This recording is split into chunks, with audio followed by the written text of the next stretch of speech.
तो हाँ जी, आपका नाम है अमित और ये आपने डिटेल मुझे भेजी है 11/8/93। क्योंकि वहाँ पे 10 लिखा, देखो जी 12 बजे से पहले 10 थी, 12 बजे के बाद आपकी 11 तारीख है। क्योंकि रात को आपका जन्म हुआ है 1:45, तो 11 तारीख आपकी है। अब इस डिटेल के हिसाब से यहाँ पे आपकी कुंडली बनी है, वृष लग्न की कुंडली है और मेष आपकी राशि है। और ये कुंडली आपकी यहाँ पे मैंने बना रखी है। आपने जो सवाल मुझे एक ही सवाल लिख के भेजा है कि आपको प्रेम प्रसंगों में दिक्कत आ रही है, जिससे प्रेम करते हैं उससे पहले भी आपके लड़ाई झगड़े हुए थे, अभी दोबारा लड़ाई झगड़े हो रहे हैं, ऐसा क्यों हो रहा है, आपने ये सवाल लिख के मुझे भेजा है। तो पूरा आपको मैं समझाऊंगा ये क्यों कारण है, क्या करना है, क्या उपाय करने हैं। तो सबसे पहले तो आप ये समझो कि जो कुंडली आपकी बनी है, इस कुंडली में देखो जी 12 घर है। 12 घर पहले आप समझो, वो मैं लिख देता हूँ। ये है आपकी कुंडली में पहला घर है, ये है दूसरा घर, ये तीसरा घर, ये चौथा, पाँचवा, ये छठा घर, सातवां, आठवां, नौवां, 10वां, 11वां और ये 12वां घर। अब ये जो 12 घर हैं, इन घरों से आपके जीवन के बारे में कुछ न कुछ पता किया जाएगा। जैसे कि इस पहले घर से हम पता करेंगे आपका जो शरीर है वो कैसा होगा, हेल्थ आपकी कैसी होगी, स्वभाव कैसा होगा, रंग रूप कैसा, आपका पहले घर को देख के डिसाइड होगा। दूसरा घर आपके है धन का, तीसरा घर छोटे भाई बहनों का है, चौथा घर आपकी माता, मकान, वाहन का है, पाँचवा घर बच्चों का, छठा घर शत्रु, रोग, कर्जे का है, सातवां घर आपकी है पत्नी का घर, आठवें घर से उम्र देखेंगे, नौवें घर से भाग्य देखेंगे, 10वां घर काम काज, 11वां घर आमदनी, लाभ, इच्छा पूर्ति और 12वें घर से आपके खर्चे देखे जाएंगे। आपने देखो जी मेरी दो बातें नोट करनी है। पहली बात, जो मैंने 12 घर लिखे हैं इनको याद कर लो, और दूसरी बात, इन 12 घरों से जो कुछ देखा जाएगा वो याद कर लो। अब आप ये देखो कि आपने कुंडली में देखना क्या है, वो घर देख लो। मान लो आपने देखना अपनी माता के बारे में जानना है कि माता का सुख कैसा है, तो माता का जो घर है कुंडली में वो है चौथा घर। चौथे घर से आपकी माता देखी जाएगी और चौथे घर में नंबर लिखा है 5। 5 है सिंह राशि, इसका जो मालक है वो है ये सूर्य है। तो आपकी माता के लिए हमें सूर्य कोर्य को देखना पड़ेगा। ऐसे ही अगर आपका हमने भाग्य देखना है, 9वें घर से देखा जाता है भाग्य। तो भाग्य के लिए 9वां घर, 9वें घर में लिखा है 10 मकर राशि, मालक बना शनि। तो भाग्य के लिए आपके शनि ग्रह को देखना पड़ेगा। तो अब आपको मेरा कहने का मतलब समझ आ ही चुका होगा कि जो भी कुछ देखना है वो घर देखना है और घर का मालक देखा जाता है। अब सवाल कि आपकी जो कुंडली है ये है कैसी। आपकी देखो जी कुंडली में टोटल जो 9 ग्रह होते हैं, 9 ग्रह में आपका मुझे शनि अच्छा लगा जो कि अपने घर में बैठा है, शुक्र अच्छा है आपका, बुध अच्छा है, सूर्य अच्छा है, गुरु अच्छा है, मंगल भी ठीक ठाक है। लेकिन आपके 2 ग्रह मुझे लगे हैं खराब, और वो 2 ग्रह कौन से हैं? एक तो आपका केतु खराब लगा है जो कि नीच का बैठ है, दूसरा आपका राहु खराब लगा है, ये नीच का बैठ है। ये 2 ग्रह आपकी भाई कुंडली में सबसे ज़्यादा मुझे खराब लगे हैं। चंद्रमा आपको थोड़े से ठीक ठाक फल देगा, लेकिन ये केतु राहु तो आपके बिल्कुल ख़राब हैं। अब हमने क्या देखा कि आपके बाकी ग्रह तो अच्छे हैं, बस राहु केतु आपके ज़्यादा खराब हैं। और ये जो 9 ग्रह देखो जी होते हैं, ये अपना जो असर है वो हमारे जीवन के ऊपर कब लेके आते हैं, जब इनकी दशा हमारे ऊपर चलती है। तो सवाल कि अभी आपके ऊपर इन 9 ग्रहों में से दशा है किसकी, कौन सी दशा चल रही है? तो दशा आपके ऊपर चल रही है इस राहु ग्रह की। राहु की आपके ऊपर चली हुई है भाई बड़ी महादशा। कब चली है? ये आपके ऊपर 2016 में चली हुई है, ख़त्म होगी जाके 2034 में। तो इसका मतलब ये है कि आपके ऊपर अभी जो सबसे बड़ा असर है जिस ग्रह का, वो है राहु ग्रह, क्योंकि उसकी है महादशा। अब राहु का असर आपके ऊपर जो है वो है 80%। मतलब आपकी 100 में से जो 80% अभी लाइफ में आपके साथ जो कुछ हो रहा है वो राहु की वजह से हो रहा है। जो भी आप खा रहे हैं, पी रहे हैं, काम कर रहे हैं, मैं कारण राहु बोलूँगा। कुछ असर होता है जिसकी होती है अंतर्दशा। ये है बुध की, ये 7वां महीना 24 से चली हुई है, पिछले 7-8 महीने हो चुके हैं और ख़त्म होगी 27 में जाके। लेकिन बड़ा असर आपके ऊपर राहु का है। अब देखो जी मैं फिर बोल दूँ कि 9 ग्रहों में से आपके ऊपर असर किसका है? राहु ग्रह का। अभी आपके जीवन में जो कुछ हो रहा है आपके साथ राहु की वजह से हो रहा है। तो अब हम राहु ग्रह को देखेंगे कि ये अच्छा है या बुरा है। अगर तो राहु अच्छा निकला कुंडली में, फिर तो आपके जीवन में अच्छा ही अच्छा करेगा। अगर बुरा निकला भाई बुरा ही बुरा कर देगा। और बुरी बात क्या है कि आपका राहु, मैंने अभी बोल ही दिया है कि आपका बड़े लेवल पे खराब है। तो खराब होने से क्या करेगा? आपको खराब फल देगा। मतलब राहु खराब है, आप ये समझ लो भाई आपका अभी बुरा समय चल रहा है, ये खराब समय चल रहा है आपका। 16 से आप चाहे नोट कर भी लेना कि जब से दशा चली होगी 16 से, आपको लाइफ में दिक्कतें, परेशानियाँ, रुकावटें आ रही होंगी। बाकी विस्तार में जानते हैं। राहु जहाँ बैठा है ये पहले समझो किसका घर है, ये 7वां घर है। और 7वां घर किसका होता है? 7वां घर होता है पत्नी का घर होता है। अगर आपकी पत्नी देखनी है कैसी होगी, पत्नी का सुख कैसा होगा, ये 7वां घर देखना पड़ेगा। और आपको मैंने भी बोला था कि घर का मालिक देखना होता है। तो पत्नी के लिए 7वां घर, और 7वें घर में क्या लिखा है? 8। 8 है वृश्चिक राशि, मालिक बना ये मंगल। तो आपकी पत्नी के लिए हमें इस मंगल को देखना पड़ेगा कि मंगल अच्छा है या बुरा है। और मंगल के अलावा 7वें घर में आखिर राहु बैठा है, राहु को भी देखना पड़ेगा। तो पहले राहु की बात कर लेते हैं। तो राहु बैठा है 7वें घर में, और वहाँ पे जो 8 है ये है वृश्चिक राशि, जो कि राहु की है नीच राशि। देखो जी आपका राहु क्यों खराब है? क्योंकि नीच का बैठ है। ये जो 9 ग्रह देखो जी होते हैं, अगर अपने घर में बैठे हैं बहुत अच्छे फल देते हैं, दोस्त के घर में बैठे हैं फिर भी अच्छे फल देंगे, उच्च के बैठे हैं फिर भी अच्छे फल देंगे। लेकिन अगर ये ग्रह नीच राशि में बैठ जाएं अच्छे फल नहीं देते। तो राहु क्यों खराब है? क्योंकि नीच का बैठा। अब कहाँ बैठा है? 7वें घर में, पत्नी घर में। तो राहु आपको सबसे बड़ी दिक्कत जो लाइफ में देगा, पत्नी के मामले में देगा आपको ये दिक्कत। और वो पत्नी वाली दिक्कत क्या आएगी? जहाँ तो आपके देखो जी आपका मुझे लग रहा है डिवोर्स हो जाएगा। आपका डिवोर्स होने के आपके काफ़ी योग हैं। आपका पहले विवाह में सुख नहीं मिलेगा, दूसरे विवाह में सुख मिलेगा आपको। या मान लो आपका डिवोर्स ना भी हुआ, चलो मान लो आपका विवाह हो गया है, डिवोर्स नहीं हो रहा, लेकिन आपकी पत्नी से रोजाना लड़ाई झगड़े होंगे आपके, रोजाना लड़ाई झगड़े होते रहेंगे। पत्नी जो है उसका उसके साथ उसका वार वार लड़के मायके जाना, या आपका विवाह काफ़ी देरी से राहु कराएगा, या कई बार क्या होता है विवाह होता भी नहीं। मतलब कुछ ना कुछ तो आपके साथ होगा। लेकिन ज़्यादा जो मुझे लग रहा है कि आपका डिवोर्स तक का योग दिख रहा है कि पहले विवाह में सुख नहीं मिलेगा, दूसरे विवाह में सुख मिल सकता है। लेकिन कई बार क्या होता है दो भी डिवोर्स हो जाती हैं, क्योंकि ज़्यादा खराब है। देखो नीच का बैठ है, तो आपको समझ आ चुकी राहु क्या दिक्कतें पैदा करेगा, आपके विवाह में दिक्कतें पैदा करेगा। दूसरी दिक्कत आपको देगा 7वां अगर दिल्ली की इनकम का है, आपके काम काज में दिक्कतें पैदा करेगा। अभी राहु की दशा में आपकी नौकरी कारोबार में भी दिक्कतें आ रही होंगी। साझेदार के कामों में नुकसान होगा। कभी भी पार्टनरशिप में काम मत करना, उल्टा नुकसान होगा। राहु की 3 दृष्टियाँ भी हैं, 5वीं दृष्टि पड़ेगी 11वें घर के ऊपर, यहाँ पे शत्रु राशि। आप आमदनी को लेकर दिक्कतें आएंगी, लाभ नहीं मिलेगा, प्रॉफिट नहीं मिलेगा, इच्छाएं पूरी नहीं होने देगा। और ये पहले घर को देख रहा है, हेल्थ ख़राब कर देगा, स्ट्रगल बढ़ा देगा, चिंता भाग दौड़। तीसरे घर को शत्रु राशि, मतलब राहु आपको भाई हज़ारों दिक्कतें दे रहा है, जो अब इसकी जह चल रही है।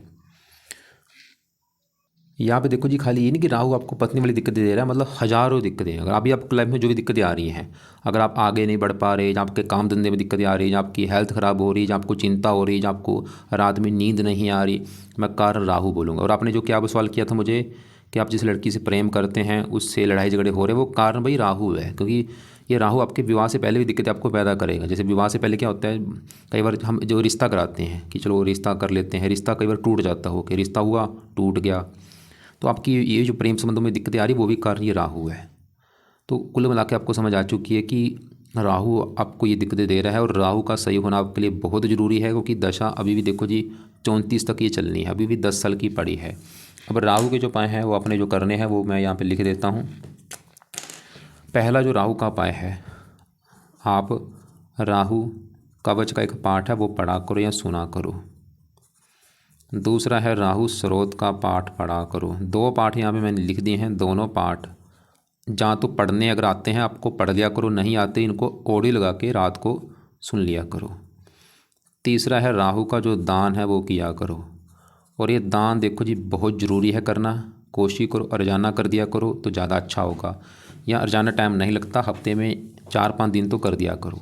क्या दान होता है आपको मैं वीडियो भेज दूंगा, उसको देख लेना। जैसे कभी कोयला कर दिया दान, कभी कंबल कर दिया, कभी नारियल कर दिया, कभी सतनाजा कर दिया। वैसे सबसे बेस्ट इसका सतनाजा होता है, ये दान आपने ज़रूर करना है। चौथा उपाय जो है, राहु जो है शिव जी का भक्त है, तो अगर आप शिव जी की पूजा उपासना करते हैं राहु अच्छा होगा। हनुमान जी से भी राहु प्रसन्न होता है, उसकी भी पूजा उपासना करो, या दुर्गा जी हो गई। तो ये जो एक तो शिव जी के लिए देखो जी क्या करो, रोजाना शिव जी के मंदिर पर ही जाना शुरू कर दो। हो सके सुबह शाम शिव जी के मंदिर जाओ, या एक टाइम शिव जी के मंदिर जरूर जाके आना है। और शिव जी का जो मंत्र है ओम नमः शिवाय, वो जाप किया करो। कब करना है, सुबह भी कर लो, शाम को भी कर लो, 5-10 मिनट बैठ के अपना, चाहे शिव जी के मंदिर में बैठ के करके वहाँ पे बैठ के कर लो जाप, या घर पे बैठ के ओम नमः शिवाय ऐसे जाप किया करो। कभी शिव चालीसा पढ़ लिया करो। शिव जी के मंदिर रोजाना जाना है। और ऐसे हनुमान जी के लिए क्या करना है, हो सके तो हनुमान जी के मंदिर माथा टेकने जाओ, या फिर घर पे बैठ के हनुमान जी के जो पाठ हैं, हनुमान चालीसा मतलब सुबह जब बैठोगे, सुबह हनुमान चालीसा पढ़ लो, साथ में संकट मोचन पढ़ लो, रात को बजरंगबन पढ़ लो और अंगार कसरत पढ़ लो। ऐसे हनुमान जी के पाठ सुबह शाम पढ़ा करो। और दुर्गा चालीसा का जो पाठ है वो पढ़ा करो सुबह शाम। तो ये राहु के अगर आप उपाय करेंगे, राहु कष्ट नहीं देगा। राहु कवच का पाठ, राहु स्रोत का पाठ 2-2 मिनट के पाठ है, 4 मिनट आपके लगेंगे। रात को या शाम को पढ़ने हैं या सुनने हैं। दान आपको मैंने बोला है रोजाना करो या हफ्ते में 4-5 दिन, वो वीडियो देख लेना। और शिव जी, हनुमान जी, दुर्गा जी, इनकी पूजा उपासना करो, इनके मंदिर जाना शुरू कर दो। राहु का रंग है नीला। नीले कपड़े कम पहना करो, बल्कि नीली वस्तुओं का दान ज़्यादा किया करो। और राहु की जो दशा है इसमें भाई, अगर अंडे मीट खाते हो उनको बंद कर दो। ये पाठ में आपने अंडे मीट नहीं खाने। अगर अंडे मीट खाते हो उल्टा नुकसान हो सकता है। तो अंडे खाने, मीट खाना, शराब पीनी, नशे करने से आपको बचना पड़ेगा, उनको छोड़ना पड़ेगा। आपको मैंने पहले बोला था आपकी पूरी कुंडली में शनि अच्छा है, शुक्र अच्छा है, बुध, सूर्य, गुरु, मंगल अच्छे हैं। बस ग्रह कौन से खराब थे? राहु खराब है और केतु खराब है। और राहु हमने देख लिया, वो जो आपका खराब क्या खराब फल देगा, पत्नी घर में बैठा है, पत्नी वाली दिक्कतें पैदा खड़ी कर देगा। अब ऐसे ही आपका केतु भी खराब है। सवाल कि केतु क्या खराब फल देगा? तो केतु जहाँ बैठा है वो है पहला घर। और पहले घर से आपका शरीर देखा जाएगा, हेल्थ देखी जाएगी, स्वभाव, रंग रूप, पर्सनैलिटी, ये चीज़ें पहले घर से देख के डिसाइड होंगी। और पहले घर में 2 लिखा है, मालिक इसका शुक्र। तो पहले घर के मालिक शुक्र को देखना पड़ेगा आपकी हेल्थ, स्वभाव, रंग रूप के लिए। और पहले घर में बैठे केतु को भी देखना पड़ेगा। और केतु पहले घर में यहाँ पे नीच का बैठा है। तो केतु भी क्यों खराब है? क्योंकि नीच का बैठा है। क्या खराब फल देगा? जैसे राहु 7वें घर को खराब कर रहा है, पत्नी घर को, केतु पहले घर को खराब कर देगा। पहला घर आपका है शरीर, हेल्थ, स्वभाव, रंग रूप।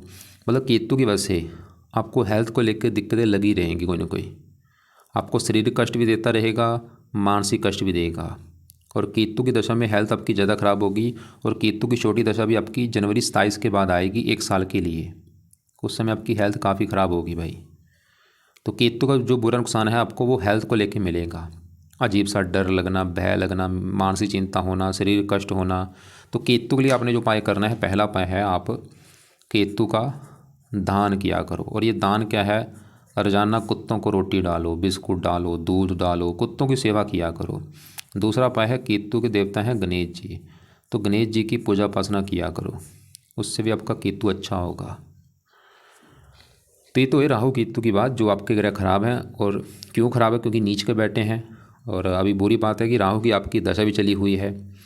बाकी आपके दूसरे ग्रह भी एक बार मैं कवर कर लेता हूँ। जैसे कि आपके मैंने बोला था जो 7वां घर पत्नी का घर है, इस घर में जो 8 लिखा है, माल मंगल को भी देखना पड़ेगा कि मंगल अच्छा है या बुरा है। और मंगल आपका यहाँ पर बैठा है इस घर में, 5वें घर में। मंगल 5वें घर में बैठा है और 5वां घर है आपकी संतान का घर। मतलब आपके बच्चे जो है वो कैसे होंगे, आप कितने पढ़े लिखे होंगे, 5वां घर देखेंगे। और 5वें घर में 6 लिखा है, माल किसका है? बुध है। तो आपकी पढ़ाई और बच्चों के लिए बुध को देखा जाएगा, बुध फिलहाल अच्छा है। और 5वें घर में बैठे गुरु मंगल को भी देखा जाएगा। अब यहाँ पे गुरु मंगल की बात करूँ, मंगल 5वें घर में बैठे यहाँ पे बुध घर में। वैसे ही बुध को अपना मानता है दुश्मन, लेकिन चलो एक अच्छी बात है कि ये घर अच्छा है 5वां घर। और साथ में गुरु के बैठा है, शुभ ग्रह है साथ में। और मंगल 7वें घर का मालक है, 7वें घर से 11वें घर में बैठा है। 5वां घर प्रेम का भी होता है, 7वां घर पत्नी, पत्नी प्रेम। मंगल ही घर के आपका प्रेम विवाह होगा भाई। प्रेम विवाह के काफ़ी योग दिख रहे हैं मुझे कि आपका प्रेम विवाह होगा। मंगल 5वें घर में बैठा है, गुरु मंगल दोनों। 5वां घर संतान का आपके लड़के होने के योग लेके बैठे हैं। लड़के ज़्यादा होंगे आपके, लड़कियां कम होंगी, लड़के ज़्यादा होंगे। और मंगल अब ऐसे थोड़ा सा कई बार पत्नी का गर्भपात भी करा सकता है, 1-2 बार गर्भपात भी कई बार हो जाता है, लेकिन लड़के ज़्यादा होंगे। और मंगल वैसे पत्नी के लिए अच्छा है, वो तो इधर की पत्नी से प्रेम मिलेगा, पत्नी प्रेम करने वाली होगी या प्रेम विवाह होगा। लेकिन पत्नी वाली दिक्कतें जो अगर आपको आ रही हैं, जो आगे आएंगी, वो राहु की वजह से आएंगी। और यहाँ पे गुरु जो है ये भी आपकी संतान घर में बैठा है, संतान के लिए अच्छा, पढ़ा लिखा, बुद्धिमान। ये 8वें घर का मालक है, उम्र लंबी कर देगा आपकी।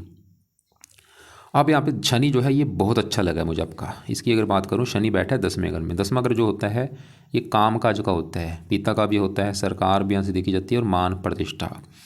और आप मैंने फार्मूला बोला है, घर का मालक देखा जाएगा। 10वें घर में लिखा है 11 है, कुंभ राशि, मालक है शनि, और शनि बैठा है इसी घर में। तो शनि क्यों अच्छा है? क्योंकि ये 10वां घर शनि का ही घर है, अपने ही घर में बैठा है। अब क्या अच्छे फल देगा? 10वां घर काम काज का, शनि आपको काम काज का सुख बहुत अच्छा देगा भाई। नौकरी कारोबार का सुख बहुत अच्छा आपकी कुंडली में। कौन सा काम काज? शनि से जुड़ा काम काज।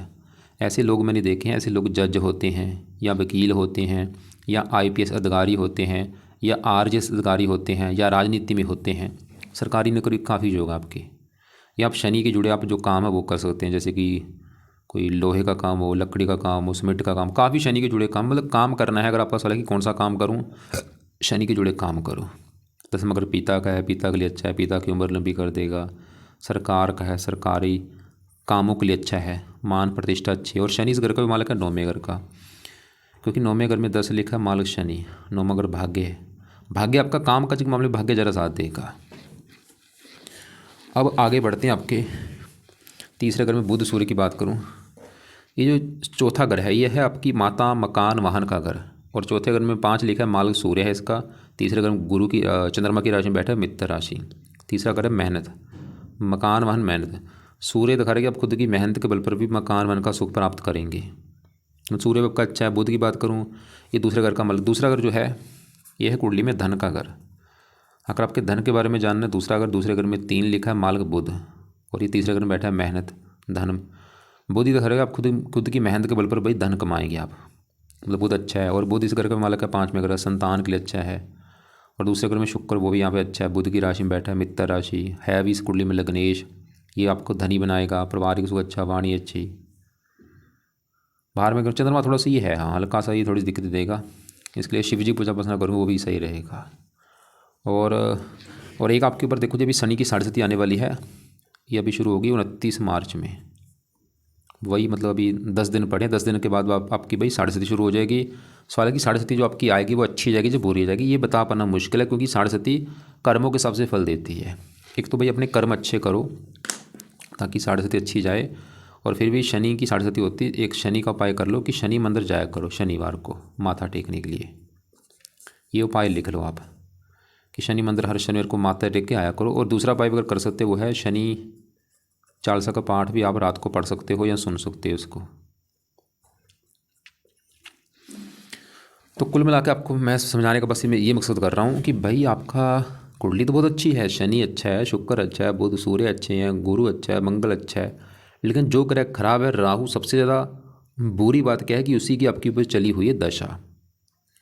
और राहु जो सबसे बड़ी दिक्कत देगा आपको, पत्नी को लेकर दिक्कत देगा। ऐसे केतु नीच का बैठा है, उसके लिए मैंने तो राहु के उपाय क्या है वो आपको मैंने दोनों उसके पाठ बोले हैं, वो पढ़ा करो या सुना करो। दान बोला है शिव जी, हनुमान जी, दुर्गा जी, या और भी आपको देखो जी, मुझे नहीं पता आप किस धर्म को मानते हो, आपका क्या धर्म है, कौन से पाठ पूजा करते हो, मतलब अपना धर्म को सही ढंग से फॉलो करो। जो भी आपके घर के आसपास मंदिर है, मंदिर जाना शुरू कर दो, जितना हो सकता है पाठ पूजा करो, धार्मिक बनो, कर्म अच्छे करो, बेईमानी से बचो, अंडे मीट शराब इनसे बचो।